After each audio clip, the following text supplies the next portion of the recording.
Now, back on the Firebase console, it said default security rules require users to be authenticated, and we haven't added authentication yet. So we need to change those rules. So click on the Rules tab. Again, in the Firebase console, I click on Database and then Rules. Instead of read auth not equal null, let's just change that to true. Seems legit. Seems like it might work. Tells us unpublished changes. Publish. All right. Now, big fat red warning. Your security rules are defined as public. Anyone can read or write to your database. That's what we wanted. Cool. So I'll dismiss that. Because if I started trying to add data without that rule change, nothing would work. And I don't like when things don't work. So in app.js, we've imported base from base. Now we need to use it. Our rebase documentation tells us about sync state that allows us to set up this two-way binding so that our state can sync with our database. First argument to sync state is a string, the relative Firebase endpoint to which you'd like to bind your component state. Relative Firebase endpoint. Here's what that means. This is our database. There's nothing in it. Let's hit plus. Let's add something. Like I said, it looks like JSON. Key value. So I want a key of notes, and I want the value. If it were just a string, you could just type the string in there. But if you want the value to be another object, you can hit plus underneath that, and it'll nest another thing underneath there. So I want this timestampy looking thing to point to some value. And again, it's going to be another object, so I hit plus. Name, ID, value, the same as this over here. I just typed it in. Yeah, I'm just hard coding something in here. Click the plus up here. Again, add title from Firebase.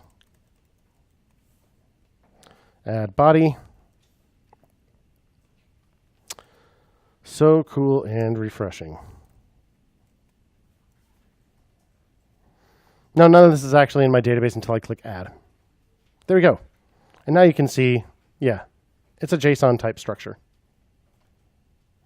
I have this notes object that contains a key that matches an ID, and that points to a note.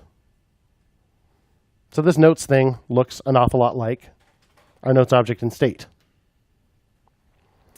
So the endpoint in our database that I want to sync to is simply notes.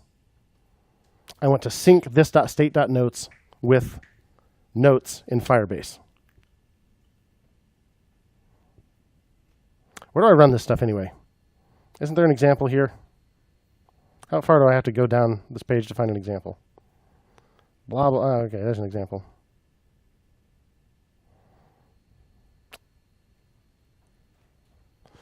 Component did mount base.sync state blah blah blah. Component did mount. Did it? The crap does that mean? Behold the lifecycle method. Forget Firebase for a moment. Let's talk about React. Because app is a class, it inherits a bunch of stuff from component, right? Which, among other things, means it can have state. It means it has this.props. And it also means that at certain points in the component's lifecycle, as it comes into being, it will automatically run certain methods that are defined on component, on the parent class. But we can define those methods too. We can override them, and then we can say what happens at those points. React, life, cycle, methods. The documentation for components. We learn about the component lifecycle. There are some that are called right before something happens, and ones that are called right after something happens. Things such as mounting. These methods are called when an instance of a component is being created and inserted into the DOM. So there's component will mount, which happens right before it's inserted into the DOM, and component did mount right afterward.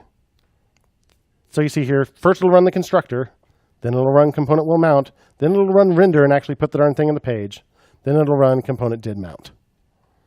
And there are some lifecycle hooks related to updating and unmounting too. But the example here had this happening in component did mount. So right after it's added to the DOM. So let's do the same. You can only do this in a component that is a class. You can't do it in a stateless functional component because it doesn't inherit and thus doesn't have any of these methods. So component did mount.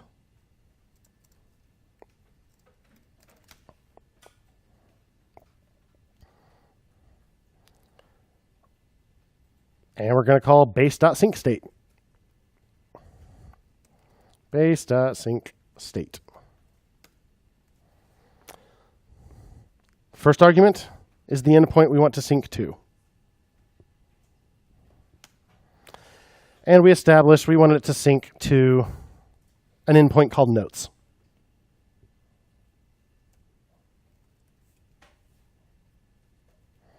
Second argument to sync state, looking at our documentation, is an options object with various properties. 2 of which are required, it looks like. First, context, the context of your component, and then state, which is a string, the state property you want to sync with Firebase. So here's what that means. This is all that means. Second argument is an object with a property context. In other words, what's the object that has the state? It's this. That's all.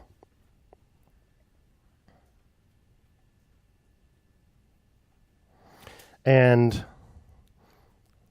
second option, state, is what's the name of the property on state that you want to sync with Firebase?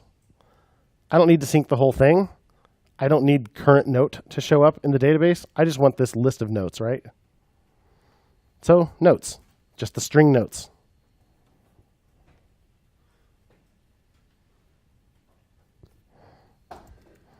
What object the state is on,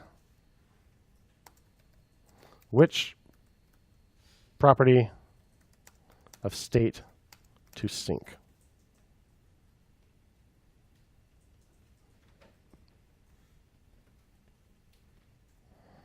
Which property to sync.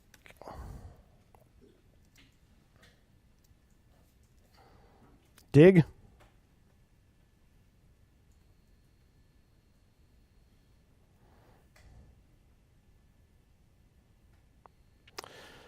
So it seems like, holy crap, look. It's there. I wasn't really starting a sentence. I just wanted to interrupt myself with surprise when I saw that it worked. From Firebase. I never typed that crap. What if I had another one?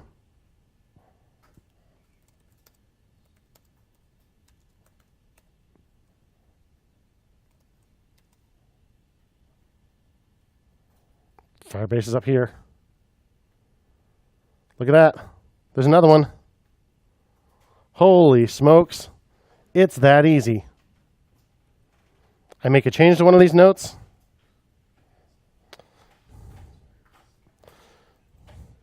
Now edited from Firebase. I didn't hit enter. Edited directly in Firebase. Edited directly in Firebase. Yeah. Real time, Bubba. That's an excellent question. So kind of like when you call set state, any keys you leave out, it's going to see, I mean, let's just watch it not work. So, okay, let's do this one. Delete. Well, it did clear it from the form, but it's still, here's why. So remove note. Remove current note. So we take that key out of state altogether. Firebase, which is syncing, says, oh, you don't have this note. Here, let me give you this note. I can help you out there, buddy. So we have to do it a little differently. What we have to do is actually set that one explicitly to null. And that tells Firebase to get rid of it, and then it'll sync it back and delete it. Now, we couldn't have done that from the beginning. Setting it to null would not have done what we wanted if it weren't syncing with Firebase. But now we want to set notes square bracket that ID to null.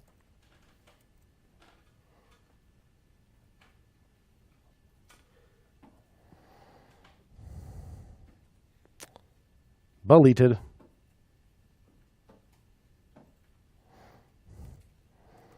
They hang around when I reload. Refresh.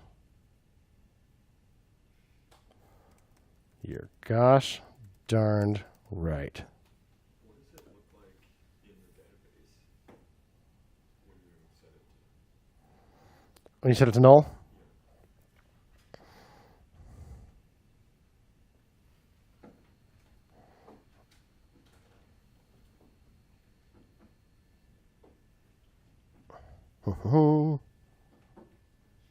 So this is from the app. This is this one here. It shows up red briefly and then goes away. Can you go back to the remove current note method? Yep. So that's just telling me it deleted it so that you can see it happening. So I just, yeah. So we got to be careful what we're setting to null. Yeah. Now, of course, Firebase doesn't actually sync with it until you update state. But every time you change state, Firebase changes. Every time Firebase changes, it changes state. At least if it's that endpoint. If I added other endpoints, like we have other stuff on state, right? Like current note, that's not syncing. If I did other stuff on Firebase, like, you know, added something other than notes here,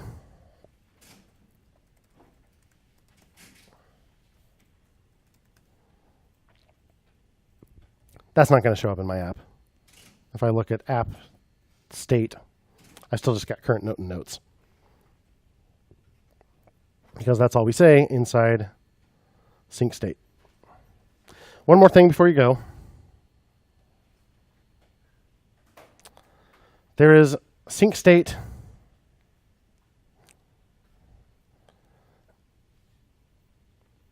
Let's see what else we have here.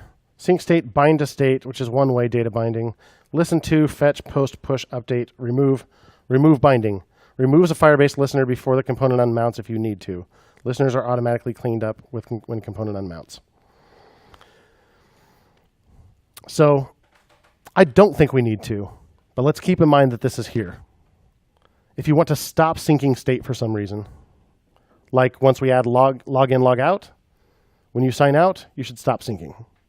So let's keep that in mind, that there is a method to remove the binding that we create with sync state.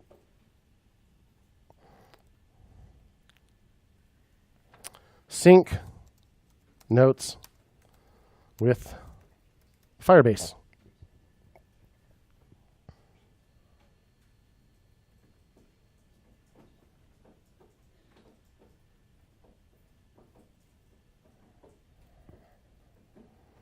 Pretty dang sweet.